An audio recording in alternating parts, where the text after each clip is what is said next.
সুপ্রিয় ভাই ও বোনেরা, আসসালামু আলাইকুম। এখন থেকে সহকারী ভূমি কমিশনার মানে এসিএম সাহেবরাই আপনাদের জমি জমা সংক্রান্ত বিরোধ নিষ্পত্তি করে দিবেন। এই নির্দেশনা ভূমি উপদেষ্টা জনাব হাসান আরিফ গত ২৬ সেপ্টেম্বর নীলক্ষেতে ভূমি প্রশাসন প্রশিক্ষণ কেন্দ্রে ৫ সপ্তাহব্যাপী ৩৯ জন বিভিন্ন জেলার ভূমি কমিশনারকে এই নির্দেশনা দেন। তিনি যেহেতু এসিএম সাহেবরা জমি জমা সংক্রান্ত অনেক বিষয়াদির সাথে বাংলাদেশের মানুষের সাথে যুক্ত, আপনারা সবাই জানেন যে দলিলটা যদি সাব রেজিস্ট্রার অফিসে হয়ে থাকে তাহলে খতিয়ান, নিলাম, জলমাহাল, বালুবামাল এসব ব্যবস্থাপনা, হাটবাজার স্থাপনা, খারিজ কাটা, মিসকেস করা, সমস্ত কিছু ম্যাপ করা, আপনার হচ্ছে পর্সা বিষয়টা দেখা, সমস্ত কিছু কিন্তু এসিএম সাহেবরা করে থাকেন, এসিএম অফিসে হয়। এজন্য এসিএম সাহেব জমি জমা সংক্রান্ত মানুষের সাথে অনেক যুক্ত, তাদেরকে সরাসরি নির্দেশনাটা দেওয়া হয়। এখন মানবে কি না এটা এসিএম সাহেবরা জানে। তাদেরকে কী কী নির্দেশনা দেওয়া হয়? যেহেতু এসিএম অফিসে মানুষ খারিজ করতে আসে, এখানে ভাই বোনের যে খারিজ সংক্রান্ত ঝামেলাগুলো, ভাই বোনের যে বিরোধগুলো, এগুলো মেটানোর কথা বলা হয়, যেন এগুলো পরবর্তীতে মামলায় চলে না যায়, এবং মামলায় চলে গেলে দুই পক্ষেরই টাকা, সময় অপচয়, রাষ্ট্রেরও অপচয়। সেজন্য তাদেরকে বলা হয় এক ভাই আর এক বোনের জন্য খারিজ করে নিতে না পারে, দুই বোনকে দেখা যায় বঞ্চিত করে বাকি ৫ ভাই বোন তারা খারিজ করে নিয়েছে, এটা যেন না হয়। ভুয়া দলিল দিয়ে যেন খারিজ পার না হয়, সমস্ত কিছু চেক করতে বলা হয়েছে।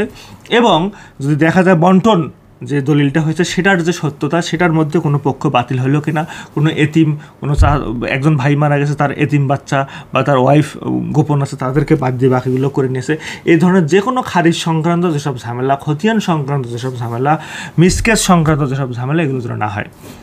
এবং মিসকেসের বিষয়টা একটু খুলে রাখি, যখন একটা খতিয়ান হয়ে যায়, কারণ নামজারি হয়ে যায়, তখন দেখা যায় সেটার উপর কোনো আপত্তি থাকে, মানে দেখা যায় খতিয়ানটা সঠিকভাবে হয়েছে, কিন্তু আরেকজন দুষ্ট পক্ষ তার নামে মিসকেস করেছে। এখন এইটা দেখা যায় এসিএম অফিসে টাকা পয়সা দিয়ে অনেকে মিসকেসটা করে ওই খারিজটা বাতিলের চেষ্টা করে বা খারিজটা কোলেই ফেলে। আবার দেখা যায় এটা নিয়ে হয়রানির মুখে ফেলে, যার নামে আসল খারিজ তাকে হয়রানির মুখে ফেলে এই মিসকেস দিয়ে। তো এইটা যেন এসিএম অফিস থেকে না হয়, এই জন্য নির্দেশনা দেওয়া হয়েছে। আপনারা যারাই এসিএম অফিসে যাতায়াত করেন, আপনারা জানেন এসিএম অফিসের পুরো স্টাফটাই, বেশিরভাগ এসিএম অফিসেরই এই স্টাফগুলো এটা টাকা পয়সা দুর্নীতির সাথে যুক্ত। তারা যেন এই ধরনের কাজকর্ম করে মানুষকে হয়রানির মুখে না ফেলে, এই জন্য নির্দেশনাটা দেওয়া হয়েছে। তারপর খাস হয়ে যাওয়া কোনো জমি, এটা এসিএম অফিসে দেখতে বলা হয়েছে, যে জমিগুলো সঠিকভাবে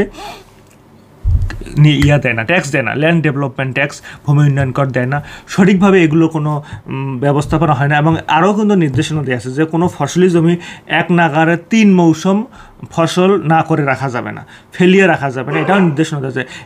একটি যদি দেখা যায় কোনো জমি সেটা খাস জমি হয়ে আছে, মানে আবাদি জমি, কিন্তু তার ৩ মৌসুম যাবত তার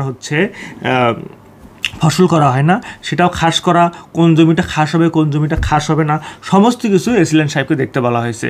এবং নিলাম করা, কোন জমিটা নিলাম করতে হবে কোন বছর পরে, আপনারা অনেকেই জানেন যে অনেক ত্রুটির কারণে আপনাদের নিলাম কিন্তু হয়ে যেতে পারে, এক নাগারে ৩ বছর ল্যান্ড ডেভেলপমেন্ট ট্যাক্স না দিলেও নিলাম হয়ে যেতে পারে, এগুলো কিন্তু দেখতে বলা হয়েছে। তো তার সাথে সাথে বালু উত্তোলন, টপ সয়েল কর্তন, মানে কোন জমিটা আপনারা জানেন যে নদীর পাশে বিভিন্ন সরকারি বিভিন্ন স্থাপনায় বা বিভিন্ন বিল টিলে বিভিন্ন জায়গা অনেকে অবৈধভাবে বালু উত্তোলন করে, অবৈধভাবে বালু উত্তোলন করলে আশেপাশের জায়গাগুলো দেবে যায়, ভূমির ক্ষয়ক্ষতি হয়।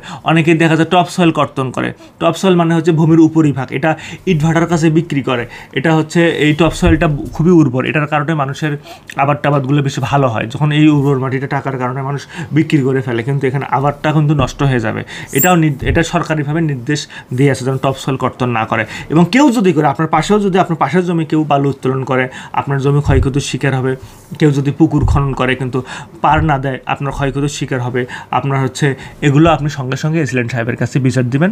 তাকে নির্দেশনা দেওয়া আছে যেখানে ভাই বোনের বিরোধ থেকে শুরু করে, নিলাম থেকে শুরু করে, বন্দোবস্ত থেকে শুরু করে, সমস্ত কিছু যেন জনবান্ধব হয়, দুর্নীতিমুক্ত হয়, জনবান্ধব হয়। মানুষ যেন এসিএম অফিসে আসার সাথে সাথে এগুলো সার্ভিস পায়, কোনো টাকা পয়সা তার কাছে চাওয়া না হয়।